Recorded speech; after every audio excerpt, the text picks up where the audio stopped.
नमस्कार। उनके खत और आप की 415वीं कड़ी में आप सभी का हार्दिक स्वागत, अभिवादन, अभिनंदन और आभार। दोस्तों, ये लंबा खत है। इसको मैं कोशिश करूंगा कि एक ही बार में पढूं ताकि इसका जो मज़ा है वो ब्रेक ना हो। बहुत सारी चीज़ें इसमें ध्यान से सुनने की हैं, समझने की हैं और फिर इस खत को शीशा मानकर इसके सामने अपने आप को रखने की ज़रूरत है। तारीख 2 मार्च साल 1953। प्रिय भाई, प्रणाम। खत आपका मिला। हमारा तरीका बहुत सीधा और सादा है। इतना सहल है कि उसकी वक़्त ज़्यादातर लोगों की समझ में नहीं आती। इसकी वजह यह है कि किसी शख्स ने ईश्वर को इस तरह पर नहीं समझा जैसा कि वो है, और इसमें वो बातें और वो भूषण पैदा कर दिए जो आम दुनियादारों को पसंद है। गोया माया का गिलाफ उसको भी पहना दिया और इस तरह उसकी पूजा करना शुरू कर दी। नतीजा ये हुआ कि माया में और गड़ गए। आपकी ख्याली ताकत सिर्फ माया तक ही सीमित रही। दूसरे मायनों में आप माया के पुजारी बने और असलियत से बेखबर। अब अगर कोई शख्स इस चीज को समझाने के लिए कमर बांधे तो उसकी यूं नहीं चलती कि महात्मा लोग अपने रंग में रंगे हुए रंगीन बातें बताते हैं जो सब लोगों को यूं पसंद आती हैं कि उन पर खुद माया का रंग सवार है। आपने देखा होगा कि श्रृंगार रस में लिखने वाले कवि की कितनी कद्र होती है और वेद के खुश फलसफे को वो सुनना भी नहीं चाहते। एक गलती जो आम हो रही है कि लोग मोक्ष हासिल करना चाहते हैं मगर मांगते उनसे हैं जिनको खुद मोक्ष प्राप्त नहीं है। अब फरमाइए कि एक गरीब से आप रुपया मांगें तो वो कहाँ से देगा?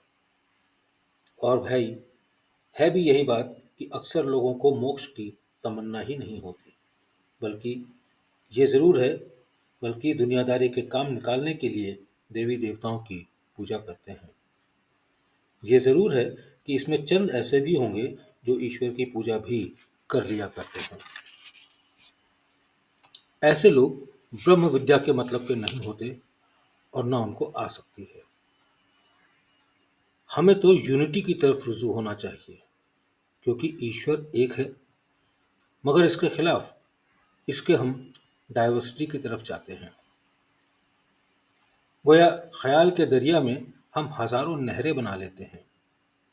इससे हमारी ताकत और यकसुई यानी एकाग्रता बढ़ जाती है और हमको ब्रह्म विद्या ना होती है ना हो सकती है। ऐसे लोगों को मैं अपने यहाँ दाखिल करने के लिए तैयार नहीं हूँ क्योंकि मैं यही समझता हूँ कि उन पर मेहनत करना अच्छे कीमती वक्त को बर्बाद करना है और दूसरों का नुकसान यूं कि इतना वक्त जो उनके काम में लगता बेकार खर्च कर दिया। मैं भी इंसान हूँ, दिमागी काम एक हद तक ही कर सकता हूँ, इसलिए इसकी प्रॉपर यूटिलिटी मेरा फर्ज है।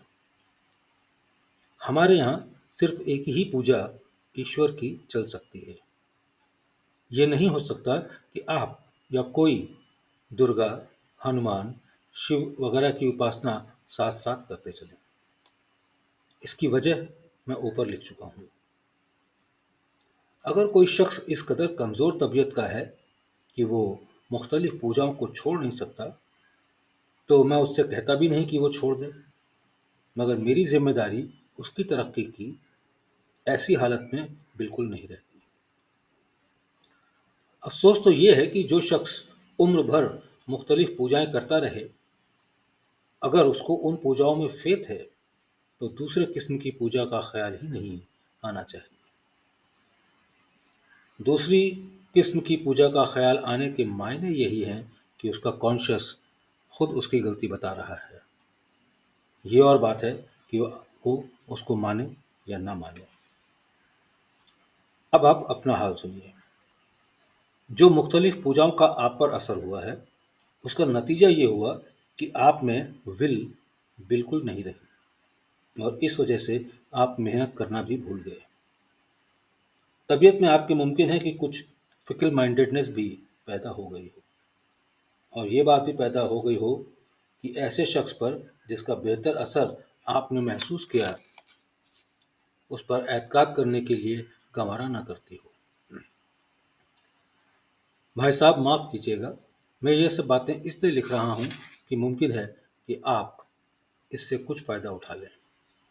अगर आपका दिल कबूल करे तो ये सब छोड़कर 1 महीने तक ईश्वर से ये प्रार्थना कीजिए कि वो अपनी कृपा से आपको इस काबिल बना दे कि उसके पाने का जो कुछ भी सही रास्ता हो, उस पर आप चल सकें।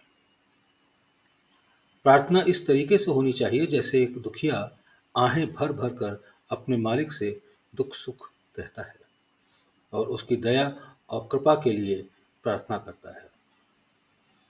जब ईश्वर का नाम लेने पर आपके आंसू प्रेम से डबडबाने लगें, तब आप ये समझिए कि आप ब्रह्म विद्या सीखने के काबिल हुए। जब ये चीज़ पैदा हो जाए और आपकी तबीयत कबूल करे, तो आप मास्टर साहब के यहाँ जाइए। फिर वो जो कुछ ब्रह्म विद्या हासिल करने के मुतालिक कहें, उसको मानिए। मेरे पास ऐसे 2-1 साहब आए हैं जिन्होंने मुझसे कहा कि शिव और ईश्वर एक ही बात है। इसका जवाब तो ये है कि आप खुद फैसला कर लें कि आदि में ईश्वर था, जिसने पैदा किया था, या शिव थे।